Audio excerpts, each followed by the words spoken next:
10 अक्टूबर बरोज़ पीर। आज सिंध हाईकोर्ट की दो तीन बड़ी बड़ी खबरें, वैसे तो बहुत ज़्यादा खबरें हैं मगर दो तीन ऐसी चीज़ें हैं जिनको जानना बड़ा ज़रूरी है। मफाद आमा की खबरें हैं।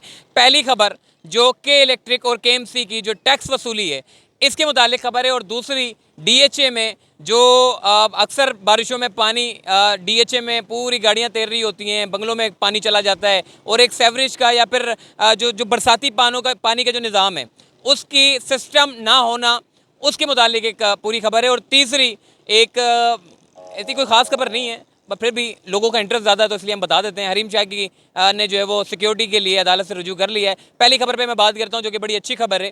केएमसी ने जो टैक्स लगाया था 150, 200, 250 रुपये के इलेक्ट्रिक के थ्रू, उसके मुतालिक आज समाअत हुई है। सिंध हाईकोर्ट में बैरिस्टर मुर्तज़ा वहाब यानी एडमिनिस्ट्रेटर कराची आज पेश हुए। उन्होंने अदालत में ये मौक़िफ़ इख्तियार किया। देखें, ये एक बड़ा शफाफ और बड़ा अच्छा इदारा है के इलेक्ट्रिक का, और इसका जो कैलकुलेशन का जो निज़ाम है, जो हिसाब किताब है, वो 3-4 मुख्तलिफ इदारे मिलकर करते हैं, इसीलिए ये बड़ा शफाफ और बड़ा अच्छा इदारा है के इलेक्ट्रिक का। तो इसी के ज़रिए हमने जो है वो टैक्स वसूली का सिलसिला जो है वो शुरू कर दिया है। तो दूसरी चीज़ हमने ये भी देखी है कि सिंध हाई कोर्ट ने अपने रिमार्क्स में कहा कि जी पहले आप शहर का पहले शहर को तो साफ़ सुथरा बनाएं, उसके बाद फिर टैक्स वसूली का सिलसिला जो है वो आप शुरू करिएगा। उस पर जो है वो जस्टिस हसन अज़हर रिजवी साहब ने ये भी रिमार्क्स दिए कि आपको जो टैक्स वसूली का जो सिलसिला है उसको शफाफ बनाने के लिए जो है वो पहले हम जितने भी ये जो कानूनी माहिरीन हैं, जैसे कि मुनीर मलिक साहब हो गए, बैरिस्टर सलाउद्दीन साहब हो गए, बैरिस्टर फैसल सिद्दीकी साहब हो गए, ये बड़े माहिर कानूनदान हैं, इनसे जो है वो अब चूँकि इनको कह दिया है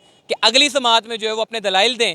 चूँकि बैरिस्टर मुर्तज़ा वहाब ने जब बैरिस्टर फैसल सिद्दीकी साहब और सलाउद्दीन साहब, मुनीर मलिक साहब का जब नाम लिया तो उन्होंने कहा कि जी अगर ये दलाइल का सिलसिला शुरू हुआ तो बमुश्किल ही ये केस चल पड़े।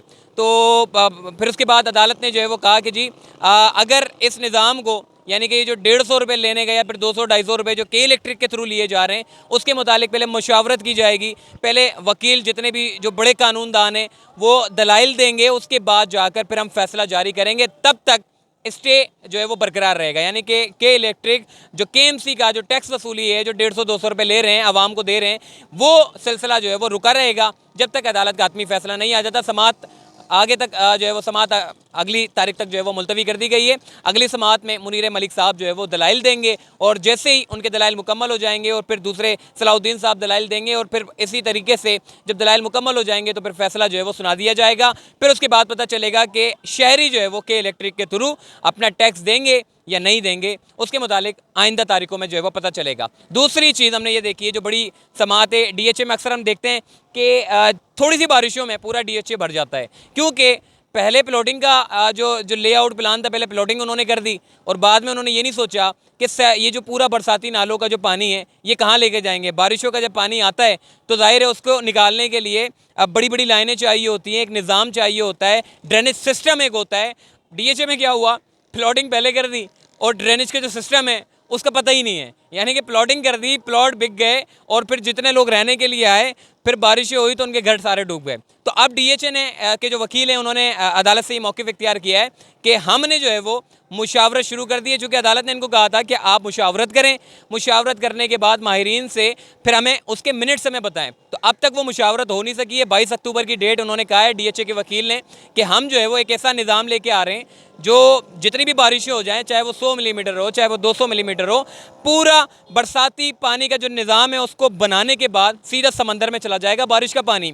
तो फिर अदालत ने ये रिमार्क्स दिए। अदालत ने कहा कि आप जो निज़ाम बनाने जा रहे हैं ऐसा ना हो कि उसमें सेवरेज की लाइनें भी शामिल कर दी जाएं और सारा सेवरेज का गंदा सड़ा पानी जो है वो सीधा निकल के समंदर में चला जाए। तो फिर उस पर डीएचए के वकील ने कहा कि हम सेवरेज के निज़ाम को बिल्कुल अलग कर रहे हैं और बरसाती पानी का खालिस्तान एक निज़ाम बनाने जा रहे हैं। उसके लिए हमने स्टेक होल्डर्स के साथ मीटिंग करना शुरू कर दी है। 22 अक्टूबर को एक मीटिंग है, जैसे ही वो मीटिंग होगी तो उसके मिनट्स हम जो है वो अदालत में पेश कर देंगे। अदालत ने आइंदा समाअत जो है वो 22 तारीख के बाद की मुख्तस कर दी है, मुकर्रर कर दी है, और उसमें फिर जो भी ड्रेनेज की ये जो आपको अक्सर डीएचए में पानी भरता हुआ नज़र आता है, फिर देखते हैं इन्होंने क्या जो है वो प्लानिंग की है। जो भी प्लानिंग होगी, जो भी मिनट्स होंगे, जब वो अदालत में पेश होंगे तो हम उसके मुतालिक भी आपको आगाह करेंगे। इसकी समाअत भी आइंदा तारीख तक जो है वो मुलतवी कर दी गई है। जबकि तीसरी जो खबर है वो ये है कि हरीम शाह ने सिक्योरिटी के हवाले से जो है वो अदालत से रुजू कर लिया है।